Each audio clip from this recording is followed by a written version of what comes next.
Yo, what's up? What's up? What's good? What's good? Yeah, I'm back. Y'all ain't thought I was coming back that quick, huh? Well, I'm back for a special on the 103 Crazy Drop Off. Yeah, I'm your host with the most, of course.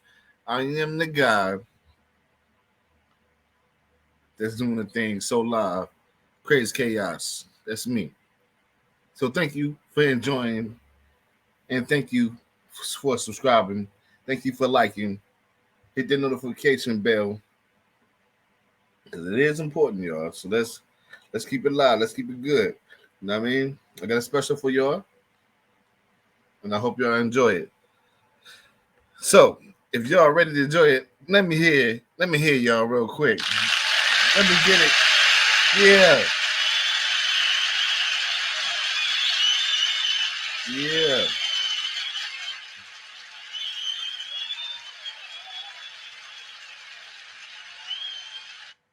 Okay. Well, what we doing here? This is an Easter egg for y'all, and it's called Get Out. I know y'all seen the movie Get Out. Who saw the movie Get Out? Y'all ain't seen it, check it out. It's a classic. It's a good wonder hit. It's creepy. It's eerie. It's deep. It's a thriller, psychological thriller. That have you thinking. But now these messages, these hidden gems, aka they call it Easter eggs that you find in movies, things that you didn't know about that was planted there on purpose, and you probably overlooked it. But we're about to find it for you. They about to find it for you. I'm about to get with you. I'm doing my thing, so we came right back with it.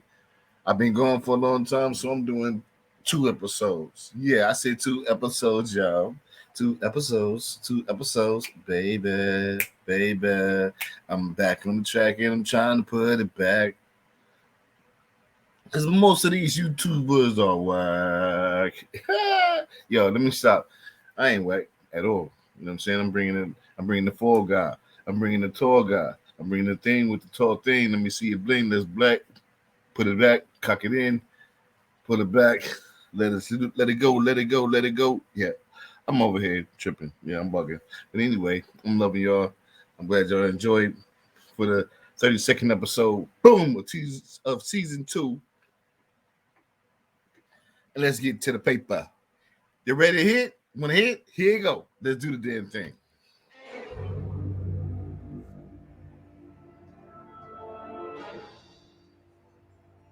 Get Out is a masterpiece. It is by far one of the most memorable films I've seen in recent years. Of course, there is a racial component to this movie. They were chasing after black people for their bodies, claiming they would make fine vessels for the old, sick, and dying white folks. But did you also get all the deep hidden messages that were literally screaming right in front of your face?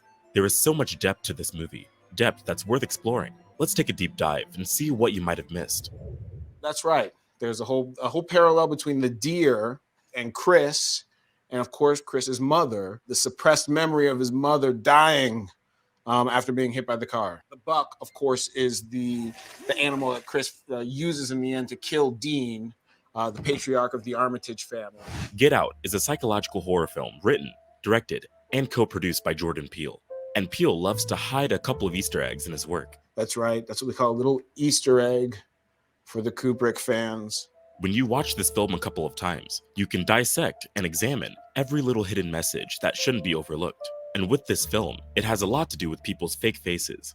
Sometimes, it's easy to tell why people don't like you. At other times, you have no clue why. The question is, can you trust the people who do like you? Do they accept you with all your flaws and imperfections? Or do they have an ulterior motive for being your friend? Well, this movie uses horror and an eerie plot to explore the themes of race relations in the United States. It focuses on the tension between the black and white communities and how it can all hide well behind a facade of friendliness. In Chris's case, it simmers under the disguise of true love. Here are some of the hidden messages in Get Out. One of the many reasons why this movie is so satisfying is that Chris actually behaves intelligently throughout the entire film. He doesn't just go into a fit of panic and run like a mindless zombie. He is observant, relatable, and rational. He tries to brush off the first couple of things so as to not be disrespectful to Rose or get too weird in front of her parents. But when things start going south, he says, "Yeah, I want to go home, babe." Can we go? The first sign is the Sikiliza, the opening song. It starts to play in the first few minutes of the film and proceeds to play a couple of times throughout the movie. This song is a literal warning to Chris, telling him to run and save himself. One instance is during the party scene when Chris is talking about his experience being an African American. The song also plays when Chris looks at the mounted deer head. The voices in the song are the voices we carry, the voices of our community, history books, and our ancestors. They are a haunting reminder of how important it is to stay attuned and awake to the ways of white supremacy and all that is around us. At the beginning of the movie, when Chris and Rose are driving to Rose's parents' house, Chris calls Rod, his best friend. He puts Rod on speakerphone, and Rod says to Rose that she picked the wrong guy, jokingly implying that she should have chosen him as a boyfriend instead of Chris. Later in the movie, we find out that Rose's family is kidnapping black people to place the consciousness and brains of white cult members into the bodies of healthy black individuals. This is to prolong their lifespan. Rose probably knew Rod before she knew Chris, and the reason she picked Chris instead of Rod is that he had a healthy body, excellent eyesight, and skills as a photographer. She was sent to seduce high-value targets that the family could auction for good money. Oh, and by the way, an auction is an allegory for the slave trade. Before the Civil War, slaves were often sold at auctions. An auctioneer stood on a pedestal, and wealthy people assembled to bid on the preferred slave. By preparing to auction Chris off as a vessel to another man, the Armitages reveal themselves as those on top of the food chain, slave traders. Rod was lucky he didn't fit the profile. He was wearing glasses, emphasizing poor eyesight, and was slightly overweight. Yes, Rod was just teasing them. It is just part of his personality. But because he was super paranoid about Chris going to Rose's family home, it is clearly obvious that he felt something he couldn't quite explain. On the way to the Armitage's family home, Rose hits a deer. This is a pivotal moment that showcases a number of things. In classic symbolism, the deer is a sign of unwanted visitors being hunted. This is basically how Chris is perceived, as a deer to be hunted. The Armitage family hunts these visitors and keeps them as trophies to show off their dominance. But there is also something else. When the deer is hit, Chris goes immediately to check up on it, hoping that it would have died a quick death and wouldn't have to suffer. We see his eyes fill with pain as he is looking at the mortally wounded creature. Rose shows no empathy, no remorse. She uses excuses like, "I was disoriented," and continues to lightheartedly accept the advice of the policeman. These are one of the many symptoms of sociopathy that Rose actually displays. Later, when Chris meets the family, we see something interesting. As they are sitting on the back porch, Chris starts knocking on the table. This is a sign that he is very uncomfortable on a deep psychological level, and he is showing that comfort through common gestures. Now, the reason this is different is that he usually turns to cigarettes to deal with this stress. To please her parents, he subconsciously chooses another way to show his discomfort. Here, we also see Missy tapping on the glass with the spoon, which basically means she is marking her territory. The tapping of the spoon creates a focal point for hypnotism to work, even without Chris's permission. On that note, the silver spoon symbolizes white privilege, being born with a silver spoon. Another interesting thing that you probably missed is the subtle use of color to show alliance and conflict between characters. At the start of the film, Rose is wearing lots of blues. Blues associated with a sense of security while showing professionalism and loyalty. But then we see Rose's color scheme changing. It subtly shifts to red as a way to demonstrate Chris's isolation and vulnerability. This is the first time we see Rose wearing a different color, and she decides to change it when people start attending the party to bid on Chris. When wearing red, she represents the Republican ideology and becomes a danger to Chris, while Chris is still wearing blue, which makes him systematically excluded. Now, let's take a look at the color psychology of red. Many of the guests and the Armitages are also wearing some form of red, whether that's a handkerchief, tie, skirt, or a shirt. This is the symbol of their secret society. Of course, red has a lot to do with blood, and by wearing it, they show that they don't mind spilling plenty of it to get exactly what they want. Because of its ability to grab people's attention, the color red is often associated with impending danger. Think fire engines, stop signs, sirens, red traffic lights, etc. Here is another thing you probably missed. Back when Rose was driving Chris to the family home, she was driving a red car. This suggests that Rose was taking Chris straight into danger. When Rose and Chris sit side by side in the big get-together, we can see that their clothing forms a direct image of the American flag. The couple now represents a visual personification of the racial divide. This says a lot about segregation and Chris's position as a black person in a white community. If you're enjoying this video so far, please leave a like on it and subscribe to the channel. It goes a long way in helping our message get pushed to more people. We aren't just telling stories, we're changing lives and waking the culture up. Now, let's get back into it. Another important warning in Get Out is the message of mind control, or the sunken state, as the antagonist would call it. With the help of hypnosis and neurosurgery, the Armitage family could move the consciousness of one person into another person's body. The sunken place represents Missy's full control over Chris. Now, sink into the floor. Wait. Sink. This hypnosis scene has a hidden emotional meaning for Chris. He is pulling some cotton from the chair as he struggles to deafen the hypnotic sound of the silver spoon. This is a clear sign of the struggles of African Americans throughout history. The cotton economy was what drove a high demand for slavery in the Deep South. People were being sold off in droves, creating the second biggest forced migration in America's history. The moment when Missy took over his mind is something we can also compare to today's celebrities. Come to TurboTax and don't do your taxes. Meet with one of our experts who will do your taxes for you, so you can do anything else.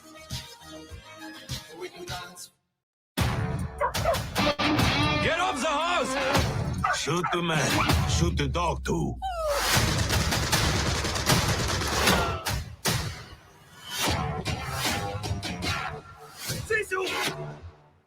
The MK Ultra conspiracy theory suggests that celebrities are under mind control. MK2, MK12, MK13 is real. It's very real, guys. It's so real. Y'all better be careful who house you're going out to in the boondocks. Y'all better be very, very, very careful. And I remember, since we're on the topic of Get Out, and we know what it's about. Yeah. And I'm going to keep it real, keep it 500 with y'all.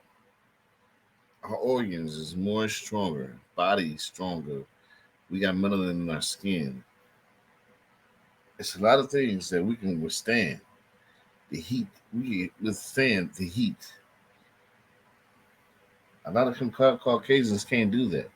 And their organs are not as strong as ours. Now, science proved this point. And also, crime of history on the news, missing people, Kanika Jenkins, the boy that was wrapped up in the gym mat, our kids coming missing, grown folks even coming up missing to take your organs. So be careful. Be very, very careful what you put on your license. Because the doctors is with the agendas out here, guys. I'm just giving y'all facts. Because I know, personally, from my doctor, she tried to force it on into me. And she didn't even want to be my physician anymore because I didn't take it. I was against it. So, just be very careful because some of these doctors you can't trust either. You can't trust them at all. Something happened, you go to out of town, get in a car accident or something, and you're a 75% chance of surviving, but they still want your organs because somebody higher is paying for them. They're not on the waiting list, they're paying for them. Watch Fraction. Watch Fractured or Fraction on Netflix. It'll put you in the same state of mind of Get Out, but you'll think what's going on is, oh man, I can't give up the movie. But let's do the damn thing. Let's find these Easter eggs. We can see many examples of celebrities staring into space with blank expressions, showing evidence of a glitch in their programming, like with Cardi B and her unexpected blank staring during the 2018 Grammy red carpet interview.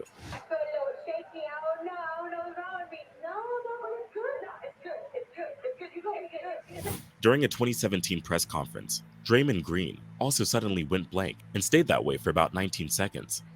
With another knee. But at the end of the day, I have amazing teammates. Yo, I remember that too. I'm like, what the fuck is wrong with him? Al Roker from Good Day America, he does it. Cardi B does it. Eminem does it. Draymond Green does it. Who else does it? It's one more person that does this glitch stare. Well, I'll figure it out later and I'll let you know. But it's real, y'all. It is real. With money comes something else. And when you get that much money and when you party and you don't know what you're drinking on, and then you don't know where you at, it's like you blank out. It's like getting hypnotized when you at the psychiatrist or you at the hypnosis. It seems like you was only knocked out for 5 minutes, but you actually was knocked out more than that, hours, and all type of tests. You don't even know what's ran on you. Allegedly, tests can be ran on you. Somebody be having sex with you, don't even know it, because you're knocked out. You let them in your mind. Once you let somebody in your mind, it's over. They got access to your mind, not your computer, not your internet. It's like it. They got access to your IP. They got access to everything. They can hack your shit. Never let somebody into your mind. I'm against his hypnosis, all that shit. I told my sons that. Don't never let nobody into your mind. Because then they got access to take it over when they want to. Real talk, y'all. Mace, you know, guys like Draymond. That's a pretty long time to drift off when you're supposed to give a speech. But sports and music stars are not the only ones who are perceived to be victims of mind control. In 2006, a former astronaut, Heidi Marie Stephanician Piper, took part at a press conference in Houston, Texas, when she planned on revealing a UFO encounter she had in space. But she unexpectedly fainted and was unable to finish her statement. Because of this, people believe she was hypnotized. After Chris figures out the truth about the Armitage family, Rose is seen scouting on her laptop for her next victim. In this scene, she is eating Fruit Loop cereal and milk. The thing is, they are supposed to be mixed in a bowl and eaten together, except her actions are probably showcasing something more sinister, because milk is white and Fruit Loops come in a bunch of colors. Serving them separately most likely symbolizes the segregation era, when people of color were expected to use different public amenities than white people. While Rose is eating her Fruit Loops, we see Chris taking Jeremy's car to try and escape. The moment he starts the engine, you can hear a chilling song called Run Rabbit Run playing on the radio. Now, if you remember, in the first scene, when a man kidnaps Andre, this exact song plays in his vehicle. This proves Did y'all know that? Did y'all pay attention to that? I didn't know. I didn't know. that Jeremy was the one who kidnapped Andre. He is using the song as a way to show dominance to his victim. He enjoys the striking contrast of the eerie chord against the blood and gore. But there is more to this song than meets the eye. Symbolically, the rabbit represents black people being persecuted by the white race. Even on his first night, the Armitages slyly serve Chris a carrot cake. This means that Chris and the other black people they've captured are creatures meant to be consumed. There were many negative racial stereotypes that had an effect on how people viewed African Americans. These stereotypes were so engraved in society that they created a huge racial divide. Historically, black people were often compared to rabbits. For example, African American women were thought to feel little pain when giving birth, and bear cutting with nearly as much impunity as dogs and rabbits. Yeah, and they raped our women. They took our women. They killed some of our babies.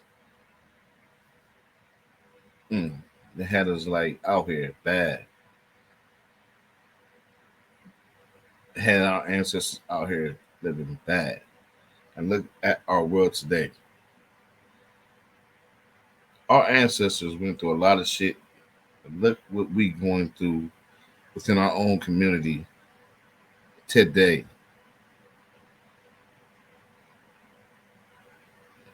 It's bad we let them down like that. We got to build up and get better.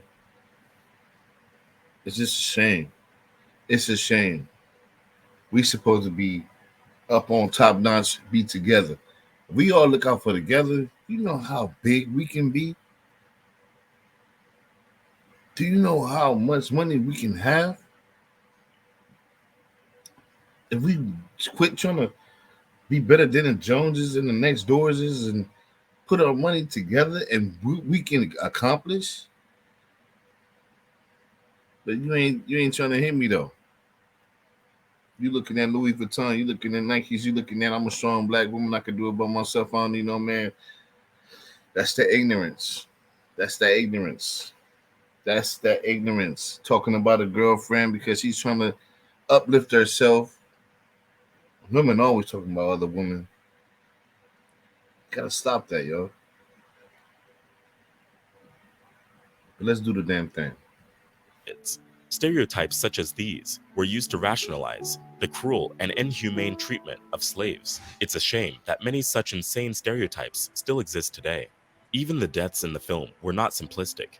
Dean Armitage was an evil surgeon and a liar. He disliked deer and stated that when someone has killed this animal, they've done service to mankind. Chris uses a deer statue to stab Dean in the throat while doing surgery. Missy Armitage hypnotizes her patients by looking into their eyes. Chris kills her by stabbing her in the eye in her office. Jeremy Armitage is a fan of jiu-jitsu. Chris outsmarts Jeremy with a clever move and crushes his skull. Rose Armitage is an excellent manipulator, sociopath, and good at betrayal. She is killed by her own victim in a form of betrayal. The movie has two endings. In the first one, Chris is saved by Rod. What's worth mentioning is the impact of the police vehicle as it's creeping in. You can see in this scene, Chris just gives up. Isn't it strange that whenever a cop car pulls over a black man covered in blood, you know that his life is over? These police lights don't invoke safety and reassurance. They invoke fear. When Rod comes out, this is the first time Chris feels actual relief. It would have been great if Chris lit up a cigarette in the end as Rod drove away. But just to be clear, we are in no way promoting cigarettes at all. He was just craving one the entire time he was in the Armitage home, and he never actually got the chance to smoke. Of course, they hypnotized him to stop smoking. But if he were to smoke one right now, it would be a symbolic closure that the psychological control the Armitage family had over him was over. This, to me, implies that any living victims might still be under Armitage's mind control, and who knows how many people they've kidnapped over the years. Rod says that this is being handled, but can Chris really walk free?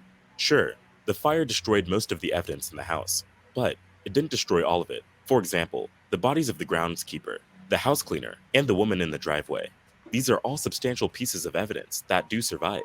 Any crime scene investigator will figure out that the groundskeeper died of a self-inflicted gunshot wound to the head. The gunshot residue on his hands will prove that he shot Rose, but Chris did try to strangle her, and his fingerprints are all over the murder weapon, Rose's neck, and the car, to say the least.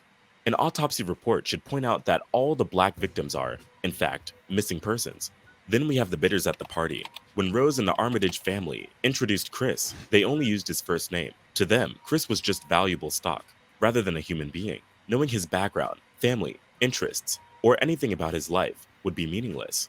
So the question is, can these elderly white people positively identify a black man if they only knew his first name? So, the FBI has its work cut out for them. The alternate ending is not so hopeful. Here, Chris goes to jail, probably for life. Rod is willing to fight for him and get him out, but Chris has no intention of fighting. He only implies that he stopped it. When Jordan Peele tested the ending, the audience loved Chris, and they wanted him to win. Also, filmmakers believed that letting Chris win, they would send out a more powerful message. Hence, why Peele went for a positive ending. But when you take a look at this ending, you can clearly see the actual truth. The realities for Black Americans are often not the same as for white people. The fundamental differences lie in the way Black people are treated, in the misunderstandings, judgment, and bias, like how violence against Black people is normalized. When we normalize racism and bigotry, we often dismiss the racism people are facing on a daily basis. The alternate ending focuses on exactly that, the brutal reality of what Chris is bound to face given his predicament. Since Black Americans are deemed more violent in our current society, you may not be surprised or outraged to see violent or strange things happen to Black people outside of their community. We can see this from the beginning to the very end of the movie, how Chris and Rod can't help but feel vulnerable when being surrounded by white people. The thing is, it's not uncommon to find Black people who've been roughed up by police at least once in their life. If it didn't happen to them, then it has definitely happened to some of their family members or friends. This happens to Black people all the time, and it is the norm. The movie is a great eye-opener.